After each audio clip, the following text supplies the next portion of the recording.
না না পেরেছি পেরেছি হ্যালো এভরিওয়ান, আমি পায়েল। আমার নতুন একটি ভিডিওতে সবাইকে এত এত ভালোবাসা। আশা করি আপনারা সবাই খুব ভালো আছেন, আর আমরাও কিন্তু বেশ ভালোই আছি। এখন তো ভোর 4:30টার পরেই সূর্য উঠে যায়, তাই অনেক তাড়াতাড়ি সকাল সকাল আলো দেখা যায়। এখন বাজে ঘড়িতে সকাল 7:30টা মতো।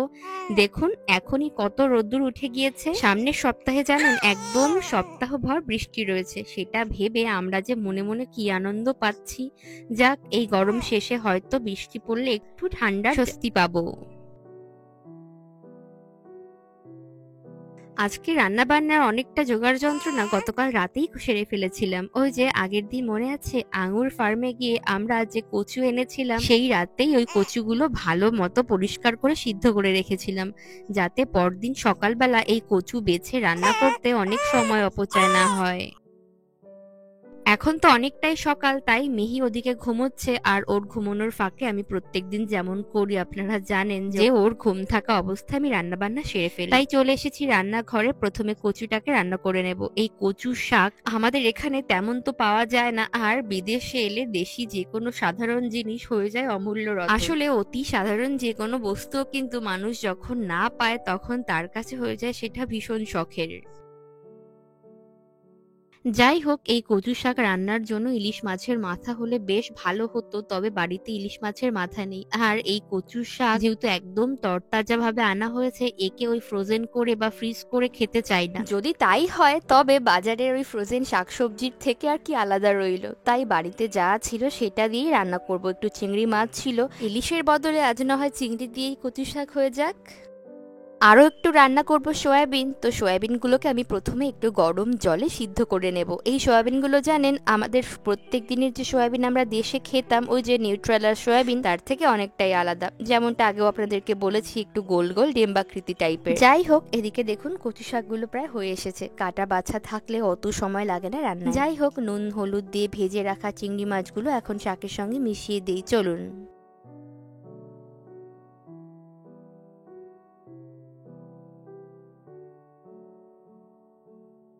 নিউট্রেলার সয়াবিন বা সয়া চাঙ্ক যেটাই বলুন না কেন, ওগুলোর প্যাকেটে যেমন ব্র্যান্ডিং করা থাকে, তবে এই সয়াবিনগুলোর প্যাকেটে তেমন ব্র্যান্ডিং করা থাকে না। কিন্তু ওই সয়াবিনের থেকে এই সয়াবিন খেতে কিন্তু অনেক গুণ ভালো। তার কারণ ওই সয়াবিনগুলো রান্নার পর অনেক ক্ষেত্রে না একটু এদিক ওদিক হয়ে গেলে শক্ত হয়ে যায়, তবে এই সয়াবিনগুলো আপনি যেমনভাবেই রান্না করুন না কেন একদম সুপার সফট হয়ে থাকে। তবে দামের দিক থেকে বিচার করতে গেলে নিউট্রেলার ওই সয়াবিন বা সয়া চাঙ্কের থেকে এই নতুন সয়াবিনগুলোর কিন্তু কোনো পার্থক্য নেই, বরং কোনো কোনো দোকানে তো 2-1 টাকা বেশিও হয়। এই ধরনের সয়াবিন আমাদের এই লোকালিটি বা আমাদের এই নদীয়ার আশেপাশে কিন্তু আমি খুব একটা দেখিনি। একদিন জানেন আমি দোকানে শুনেছিলাম যে এই সয়াবিনগুলো কোথা থেকে আসে, তো ওনরা বলেছিলেন এগুলো নাকি নেপাল থেকে এদেশে আসে। যাই হোক, চলুন, এদিকে রান্না বান্না হয়ে গিয়েছে, এখন সুন্দর মতো পাত্রে উঠিয়ে রেখে চলুন ডাইনিং টেবিলে এগুলোকে রেখে আসি।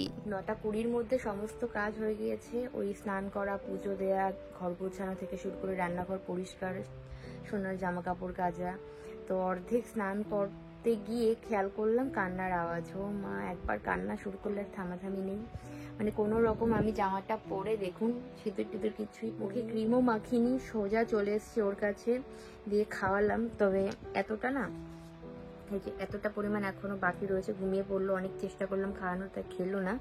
তো ঘুমিয়ে যখন পড়েছে, সামনেই পুজো, আমাদের এখানে পুজো হবে এবার বেশ ভালো পুজো হওয়ার সম্ভাবনা রয়েছে। সম্ভাবনা কি, হ্যাঁ পুজো হবে, ভালো পুজো হবে আমাদের শহরে।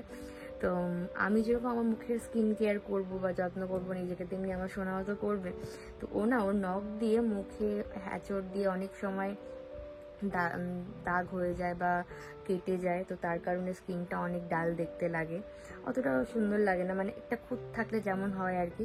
তো ওর নখ যেহেতু খুব তাড়াতাড়ি বড় হয়, বাচ্চাদের নখ ভীষণ তাড়াতাড়ি বড় হয়, তো আমি কি করছি এখন, এই যে নেইল কাটার আর নেইল ফাইলার দিয়ে ওর নখগুলো এখন কেটে দিচ্ছি। এই যে ঘুমিয়ে রয়েছে আমার মাঙ্কলি, ঘুমিয়ে রয়েছে, আর ঘুমিয়ে থাক, এই সময় নখগুলো কাটলে কোনো জ্বালাতন করবে না। তো জেগে থাকা অবস্থায় কাটা তো একেবারেই যাবে না, এছাড়া খুব বিপজ্জনকও, ওই জন্য ঘুমিয়ে থাকলে বেস্ট। ঠিক ঠিক করে চুলটাও আমি আঁচড়াইনি, কোনো রকম চলে এসেছি। মানে আগেও কান্না থামাতে হবে, না কাঁদলেও যেন মনে হয় মাথার মধ্যে কাঁদছে, মানে ওই যেন কাঁদছে, ওই যেন কাঁদছে।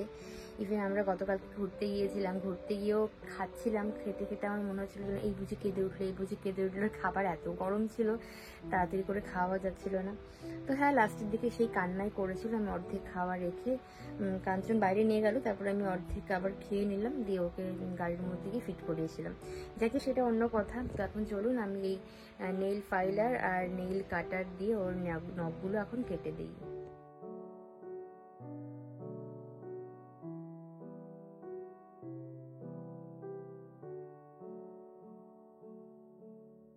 যখনই ঘুমিয়ে থাকে আমি তখন ওর মুখের দিকে তাকিয়ে থাকি, কি যে শান্তি লাগে, মানে কি যে অপূর্ব লাগে ওর মুখখানি আমার কাছে। আমার সোনা, আমার বাচ্চা, আমার প্রাণ। মাঝে মাঝে জোরে জোরে নিঃশ্বাস নেয়। যখন রাতের বেলায় খুব কাঁদে, ওর বাবার কাছে গেলে তো থামেই না, আমার কাছে এলেই একমাত্র থামে। বুঝতে পারি তখন যে মার কাছে থাকতে ইচ্ছে করে। মাঝে মাঝে জানেন এত ক্লান্ত লাগে রাতের বেলায়। মেইনলি ধরুন ওই 10 দিনের মধ্যে 8 দিনই কাঞ্চন ওঠে, আর ভোরের দিকটায় আমি উঠি, মানে দুজন আমরা ভাগ ভাগ করে উঠি। তবে যখন রাতে ঘুমোই ওই 9:30 10টা থেকে, প্রতিদিন রাত 8টার সময় ওর আমি বেড টাইম দিয়ে দিই। তা কিন্তু সেই ঘুমোতে ঘুমোতে ওর 11:30টা, কোনোদিন 11:45 বেজে যায়। পাক্কা 4 ঘন্টা, কখনো কখনো 3 ঘন্টা ওরকম কান্নাকাটি করে, একটু ঘ্যান ঘ্যান করে। আর মাঝে মাঝে যেমন গতকালকে এমনভাবে কান্না করছিল রাতের বেলা, আমরা তো রীতিমতো ভয় পেয়ে গিয়েছিলাম, ভাবছিলাম কি দিয়ে কি হলো, কোনো শরীর টরীর খারাপ করলো নাকি। তা দেখলাম যে না, আমার কাছেই থাকতে চাইছে। আমি অনেকক্ষণ ওই গান শুনতে শুনতে, গান গেয়ে গিয়ে ওকে একটুখানি ঘুম পাড়ানোর চেষ্টা করলাম, একটু বুকের মধ্যে নিয়ে চাপড়ালাম, ঝাঁকালাম। তারপর দেখলাম আস্তে আস্তে ঠিক হলো। মাঝে মাঝে এমনও হয় যে এত ক্লান্ত হয়ে পড়ি, সত্যি আমার কিচ্ছু ভাল লাগে না।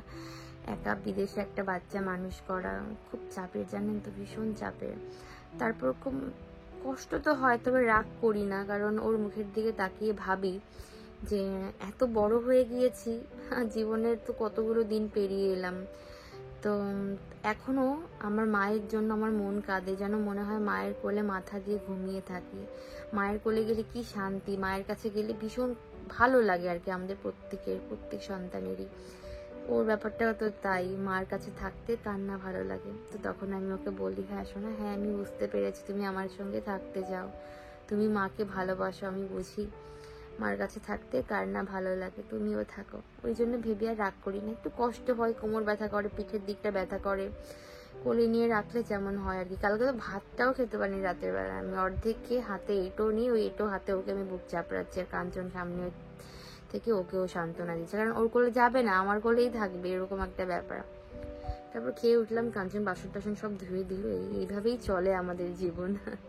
কিন্তু বেশ ভালো আছি, এটাই তো জীবন। কদিন পরে এগুলো পাবো না, তখন হয়তো আফসোস করবো যে মিহির ছোটবেলাটা কি তাড়াতাড়ি করে কেটে গেল। আমার বাচ্চা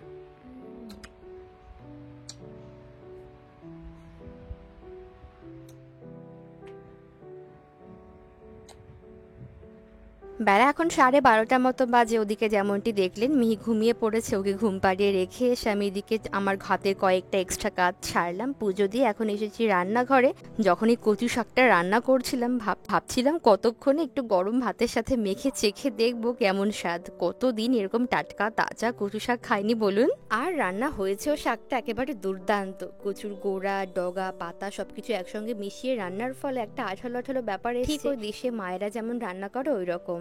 যাই হোক, এদিকে আমি ভাত খাওয়ার পরে একটুখানি ফল নিয়ে বসলাম। আসলে ফলটা নিয়ে বসতে ইচ্ছে করছিল না, তবে না বসলেই নয়, কারণ এগুলো যেহেতু গতকালকে রান্না আঙুর, বেশি দিন রাখলে আবার পচে যাবে। কাঞ্চনের অফিস কলিগরা ওই যে আমাদের বাড়িতে আগের দিন এসেছিলেন, ওনাদের সঙ্গে ওনাদের 2 বাচ্চা, একটা ছেলে একটি মেয়ে বাচ্চা, ওরাও এসেছিল। এই দিন ওনারা মেহির জন্য একটি উপহার এনেছিলেন। চলুন সেটাকে এখন আনপ্যাক করি। বিশাল শক্ত তো। হ্যাঁ পেরেছি। এটা অনেক বড় জিনিস তো, এটা অনেক বড় তো কাঞ্চন।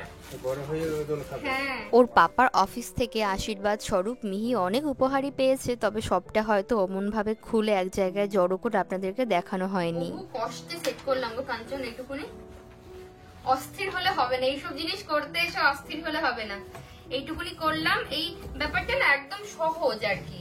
এটা যেহেতু নন ইলেকট্রিক। কাঞ্চনের এই যে অফিস কলিগ, ওনারা স্বামী স্ত্রী দুজনেই একই অফিসের এমপ্লয়ি। তো ওনারা কিন্তু জন্মের পরও একটা উপহার পাঠিয়েছিলেন, বাড়িতে এলেন তাই আলাদা করে আরেকটা উপহার সঙ্গে এনেছেন। এটা একটা নন ইলেকট্রিক্যাল বাউন্সার। বাচ্চাগুলো এসেও জানেন অনেক আনন্দ করেছে। সেই দিনের গোটা ভ্লগটাও আমি করেছি, তবে সময় সুযোগ মিলে আমি পরে এডিট করে আপনাদেরকে শেয়ার করব। এদিকে এখন রাত 8টা মতো বাজে, মিহির ঘুমের সময় হয়ে গিয়েছে। চলুন আজকের ভিডিওটাও না হয় এখানেই শেষ করছি। দেখা হচ্ছে পরবর্তী নতুন ভিডিও। সবাই খুব ভালো থাকবেন। Tata, bye bye.